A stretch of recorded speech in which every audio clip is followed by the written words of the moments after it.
Washington, the father of our country. Lincoln, the great emancipator. FDR, the happy warrior. Reagan, the great communicator. What will be the legacy, the understanding both by historians and in our popular culture of the presidency of Barack Obama? Particularly, looking at America's role in the world, what did this transformational president deliver on his promises of hope and change? President Obama had campaigned in stark and often harsh contrast to the national security policies put in place by his predecessor, George W. Bush. But in office, Obama faced criticism both from those who thought he had changed too much of the Bush doctrine and those who thought he had changed not nearly enough. Was there an Obama doctrine? How will history judge the Obama impact on world affairs? And how much continuity versus change will we see in the administration of Donald Trump?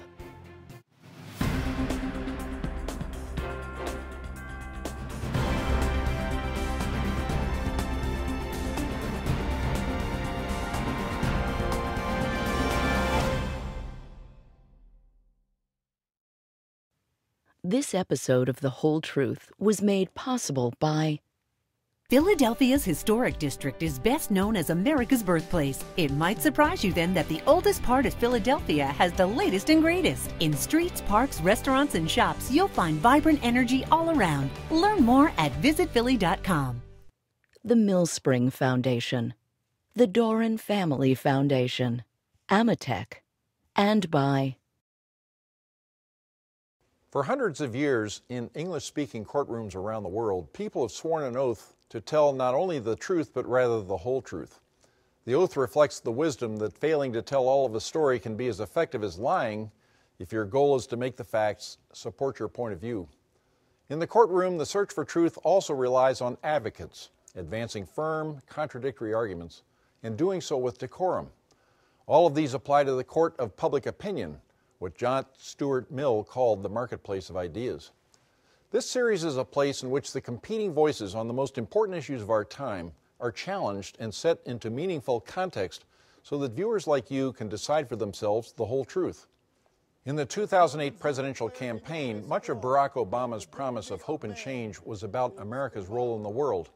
The pre-election proposed Obama doctrine was a fiery reaction against the Bush doctrine, which had committed the United States to 2 land wars in Iraq and Afghanistan, and to a truly global war on terror.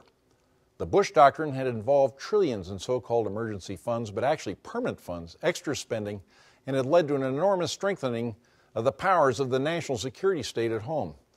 President Obama was elected in many ways to do what the Democratic presidential candidate in 1972, Senator George McGovern, had promised to do in the wake of the internal strife in the United States over the Vietnam War, namely, bring America home. The president proposed to reset American relations around the world, most especially the relationship between the United States and the Muslim Middle East, but also between the United States and Vladimir Putin's Russia. Even beyond that, he expressed a desire to change long-standing policies and approaches towards Iran and Cuba. In office, President Obama did end the major combat operations in which his predecessor had involved the United States, did reach a controversial negotiated deal with Iran about its nuclear weapons program, did reopen formal relations with Cuba, and did address major multilateral issues of climate change. By the close of the Obama administration, Americans were involved, however, in ongoing military operations, mostly from the air, in 8 nations simultaneously. Many dangers in the world remained, perhaps because the United States spoke more softly about our self-described exceptionalism. Indeed, it seems hard to argue that the world did not become more dangerous on President Obama's watch, particularly in view of revanchist and expansionist postures being adopted by Russia, China, North Korea, and Iran, and the rise of ISIS. So what is the Obama legacy in world affairs? And how much should President Trump deviate from it in seeking a more secure America in a more peaceful world? Here to discuss these questions on today's episode of The Whole Truth are Zach Beecham, world correspondent for Vox.com, Trudy Rubin, the worldview columnist for the Philadelphia Inquirer, Thomas Wright, a fellow and project director at the Brookings Institution, and Phyllis Bennis, a fellow at the Institute for Policy Studies. Welcome all, and thank you for being with us. People of Berlin and people of the world, the scale of our challenge is great. The road ahead will be long. But I come before you to say that we are heirs to a struggle for freedom. We are a people of improbable hope, with an eye towards the future, with resolve in our heart. Let us remember this history and answer our destiny and remake the world once again. Thank you, Berlin. God bless you. Thank you. Now, to roll the clock back, remembering Berlin in 2008, the Hope and Change theme in this campaign. When Barack Obama's running in 2008, anti-Americanism is spreading like wildfire. This is the height of the Iraq War. The United States is seen as a cowboy imperialist determined to impose its will on the world through the use of military force. Two principal military projects that he has inherited in Iraq and Afghanistan are apparently failing to achieve their stated objectives. In this hole, President Obama stops digging, they say, and starts climbing, raising the international stature of the United States among the world's peoples and conserving American treasure and blood by what came to be known as the Obama principle of not doing stupid stuff. Not doing stupid stuff. Is this simply a non-foreign policy, would you say, or is there an Obama doctrine that you can identify with, or is this a kind of, I would say, transition in American foreign policy that will be of little consequence? What's the fingerprint that you see here? So my view of it is that Obama inherited a series of crises, and not only inherited, but then once in office experienced a series of very intense crises, most notably in the Middle East with the Arab Spring and then the rise of ISIS. And the president was thrown into a series of situations that he was forced to manage and had very little opportunity to spearhead dramatic new changes to foreign policy. So the result, essentially, as you put it, was about the post-war order, about the broad arc of the American-led foreign policy system. President Obama had as his first mission, from what you can tell from listening to his advisors and his own comments, maintaining and supporting and defending the system against the damage that had been done to it by George W. Bush's administration. That is, the Bush administration's unilateralism, its aggressive use of force, its contravention of the United Nations, and the 2008 financial crisis created the most serious threat to this order since then. And the Obama administration did a fairly admirable job with what it had, attempting to defend this order from threats of financial collapse and radical change that were happening against it. Good. Trudy? I think that the operative phrase for the Obama administration, instead of "don't do stupid stuff," is really the "lead from behind." There, brings me to a second question. Yeah, what does that mean? Well, I think when Obama came into office, he understood rightly that the U.S. public was fed up with wars in the Middle East and South Asia that never seemed to end. But it was not just that he wanted to get out of those wars. He came in with a worldview that said the U.S. could no longer shape everything in the world and had failed miserably at nation building.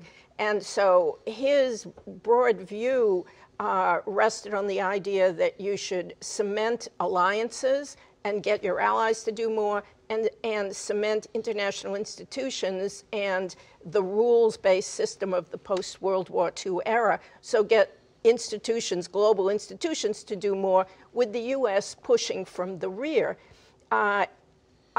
He carried that out to a T, and I think by so doing, at the level that he did do it, convinced a lot of players in the world, including Mr. Putin and probably Xi Jinping, that the U.S. really was retreating, although I don't think that's what he intended. And in fact, from the White House, he did do a lot in terms of fighting ISIS.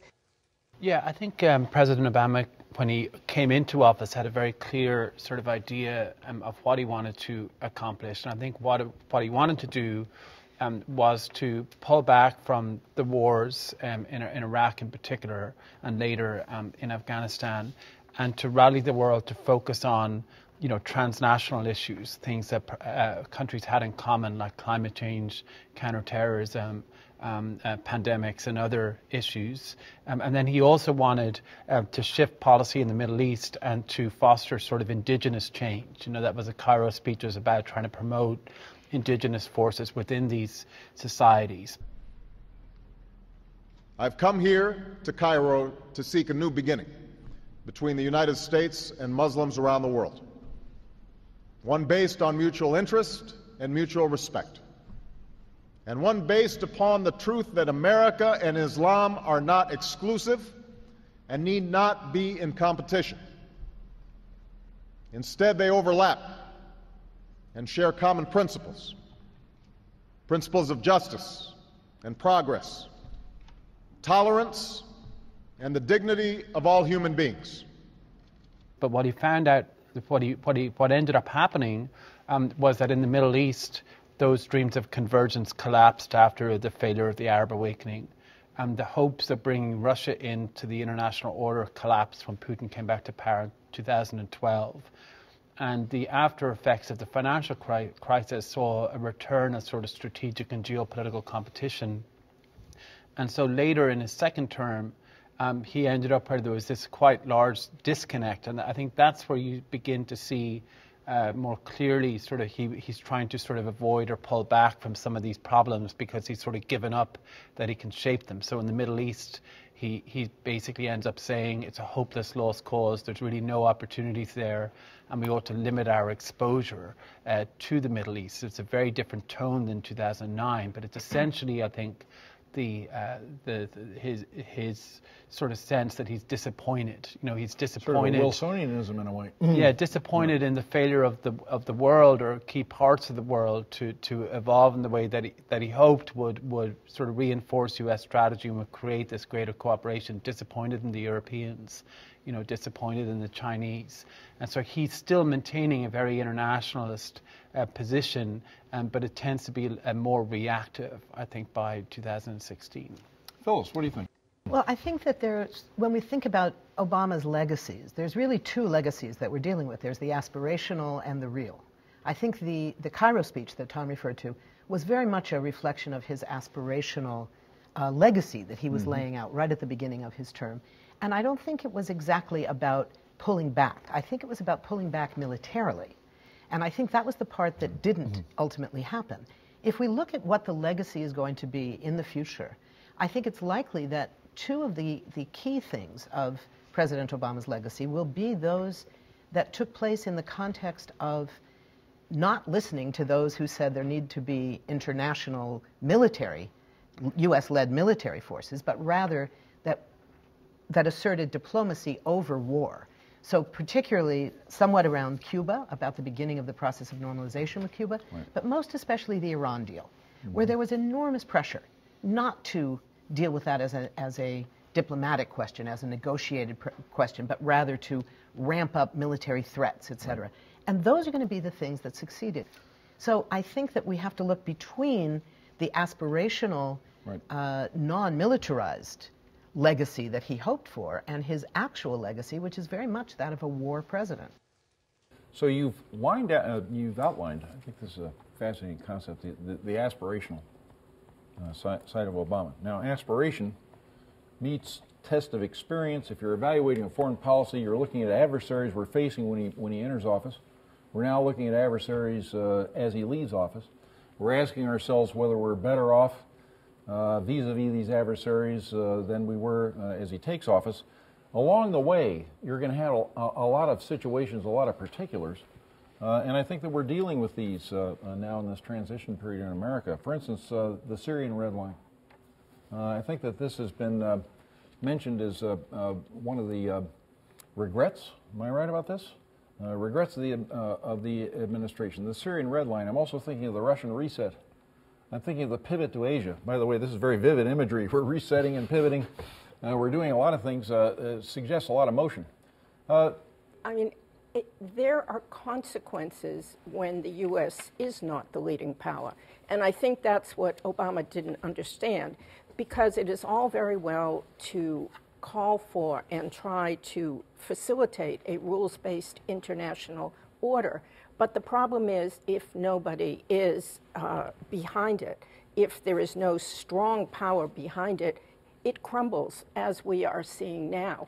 But when it comes to the red line, people have to believe that there is some strong power or collection of powers who are willing to put a lid on things. Otherwise, as we see in the Middle East, things fall apart. So you get chaos. If the U.S. is not seen as a strong force, and in that case, if it is seen, it can do deals. If it isn't seen as a strong force, it can't do diplomacy, and it can't stop conflict. But, yeah. If I wanted to pinpoint something that made, under the Obama administration, that made the world more dangerous, I would point to its more reckless uses of force. For instance, the drone policy in Pakistan and Afghanistan, and a general commitment to continuing and ongoing counterterrorism campaigns that are open-ended.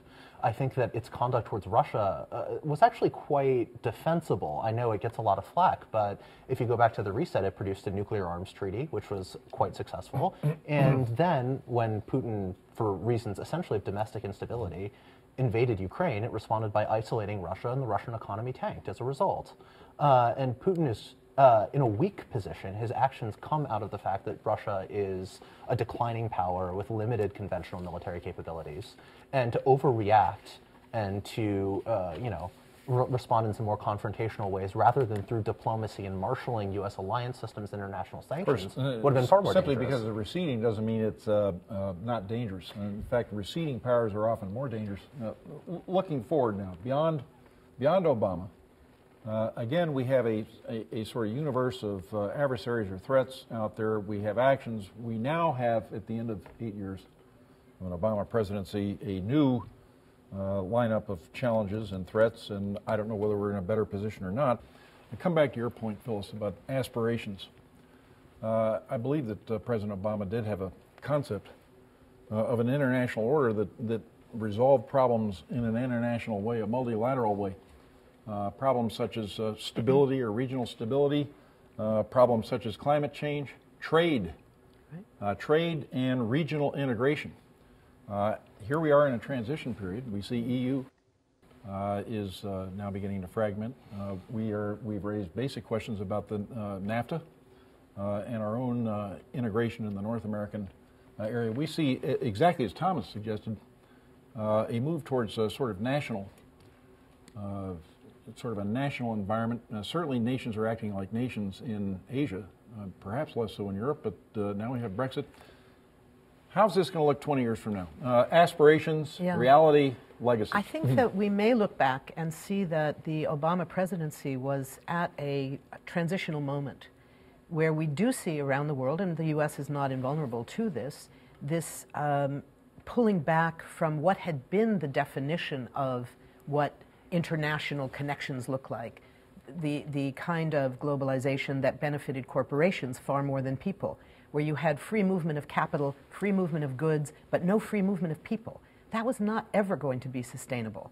And in an era where far more people around the world, including some very poor people who never had access to international information, ties, connections, suddenly because of social media, because of the rise of cell phone technology in many places, now people can be in touch. So that is no longer considered the only option. That when we talk about renegotiating NAFTA, Donald Trump may have one vision of what that means, but for an awful lot of people in Mexico, in the United States, in Canada, NAFTA has been a disaster. Not because borders were open to everybody, but precisely because borders were closed to people and only opened to capital and goods. Right. And that's an inherently unfair model. If we look at what a real internationalism is going to look like, it's going to have to involve the ability of people to cross borders as much as money and goods.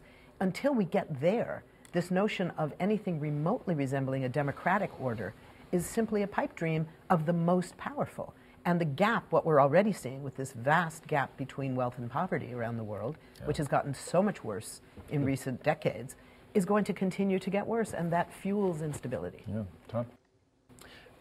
I think presidents are largely defined by what comes next. You know, when President Eisenhower left office, people criticized him for not doing more in Vietnam. and that looked like a pretty smart strategy in 1968, right? So it depends, I think, on what comes next. And with a Trump administration, Obama's legacy, I think, will be defined through that prism.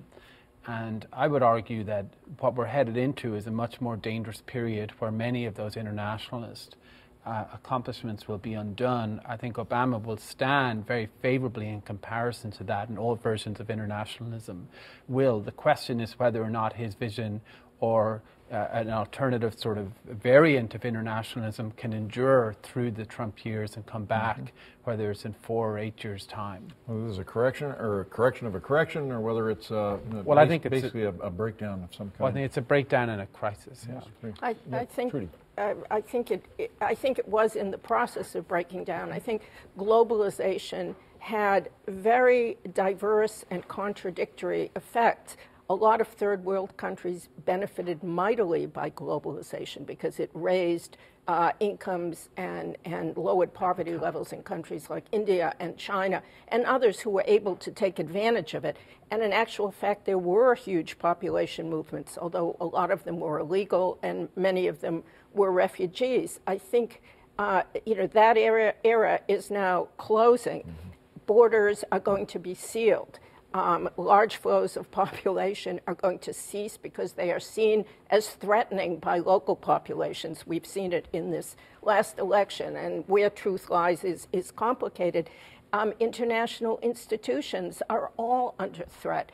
The fact that trade deals have been blocked and maybe dismantled means more barriers will come up that also affect developing countries and will affect prices and jobs here. So we're heading into a much more closed period whose effects we can't fully see, but I think the Obama achievements are about to be dismantled one by one, including the institutions that he hoped would take up a lot of the burden of keeping security arrangements in the rest of the world. Yeah, I'd like to add that there's a terrible irony to the Obama administration, which is that America's first black president's accomplishments are going to be, or might well be, undone by a wave of global white backlash. The evidence is very good that the instability we're seeing in Europe, things like Brexit and the rise of the far right in countries like the Netherlands and France, is fueled by white voters' fears of their changing societies, of immigration, of Muslims entering the country. And in the United States, Obama's successor, Donald Trump, rode that kind of white resentment to the White House, and now Trump has promised to undo things like the climate change agreement, things like the Iran deal. We don't know how successfully Obama's legacy will be undone, but we do know that the international order, the thing that he prioritized above all else, is now under threat internally. And it's under threat internally because of a wave of white rage at the status quo. It's that, but it's also significant economic frustration and a lot of things that are also a consequence of globalization, posing a great challenge for globalization, and that is to spread the perception that globalization is fair, that it works economically. This has really been interesting. I want to thank everybody on the panel for being part of today's discussion. Which is fascinating. My sense of it is that President Obama, in many ways, may have something in common with Woodrow Wilson. He has a vision. This is a vision that will be contested greatly. Thank you very much. Thank you. Thank you. It takes time for the legacy of a president to be understood. In fact, one can truly say that these decisions are never fully made, as each generation interprets the actions and the words of former presidents in large part through the prism of the attitudes and the events of their own times. In the early rough draft of the history of the Obama presidency, with respect to world affairs, there are certainly competing visions. Some believe he betrayed his campaign promises and even his own personal inclinations towards multilateralism and the avoidance of the use of military power. For these folks, the Obama years are defined by drone warfare and simultaneous bombing campaigns across many nations.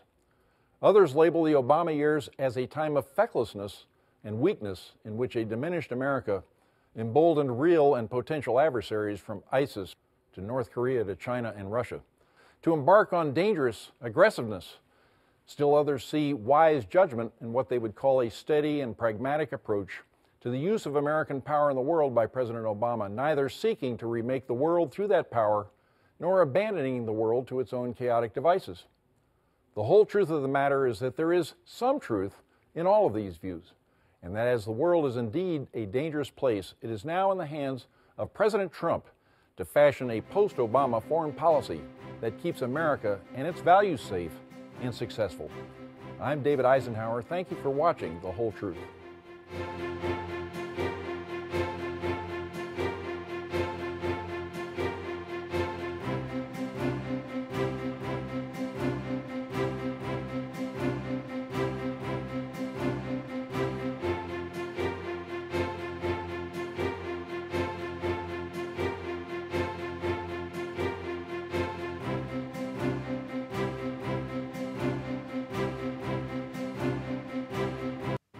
This episode of The Whole Truth was made possible by Philadelphia's historic district is best known as America's birthplace. It might surprise you then that the oldest part of Philadelphia has the latest and greatest. In streets, parks, restaurants, and shops, you'll find vibrant energy all around. Learn more at visitphilly.com. the Millspring Foundation, the Doran Family Foundation, Amatec, and by contributions to your PBS station from viewers like you. Thank you.